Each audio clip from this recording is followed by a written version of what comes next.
For this hearty provincial stew, you will need a quality cut of meat and a range of fresh vegetables.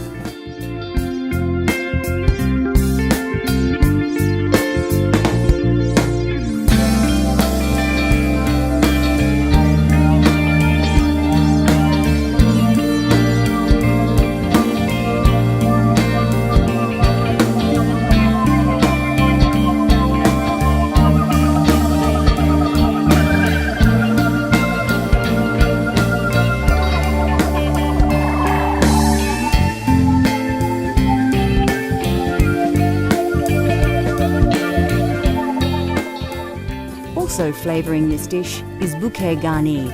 You can make this yourself using leek leaves and fresh herbs tied in a bunch with string. First, peel your carrots. You can do this the traditional way or with a peeler. Chop them up and put them aside for later.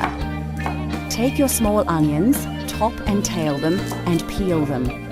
If you can't get small pearl onions or pickling onions, you may need to slice them in half. But don't chop them. Chop the large onion as normal for frying. To prepare your mushrooms, like the onions, you may need to chop them. If you have access to tiny button mushrooms, use them whole.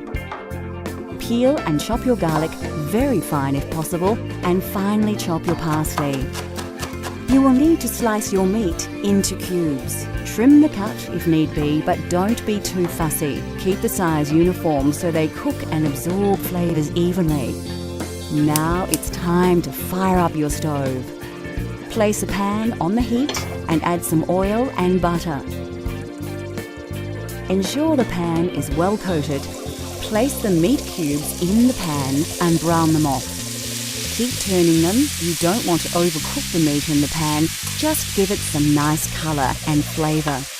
Season with salt and pepper, but not too much. You can always season more later.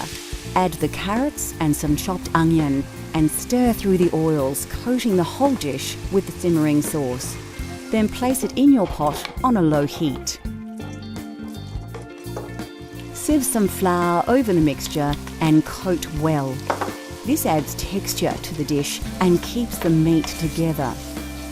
Add your garlic, bouquet garni and tomato paste. Then pour in a whole bottle of Burgundy. Bring up the heat a little until it just starts to bubble. Place in the veal stock. Then put it aside on a low heat to simmer for about an hour and a half. Fry up your baby onions and mushrooms in oil and butter, just enough to coat them well. Don't overcook them, put them aside to add much later. After about an hour and a half, it's time to add the other ingredients and mix well into the broth. Leave on a low heat for another half an hour. Taste and season if necessary. Then it should be ready to plate up. Serve the beef bourguignon in a large bowl with a slice of crusty French bread. You can eat it right away, and it is delicious. But many say beef bourguignon is best prepared the day before, so it's great for dinner parties.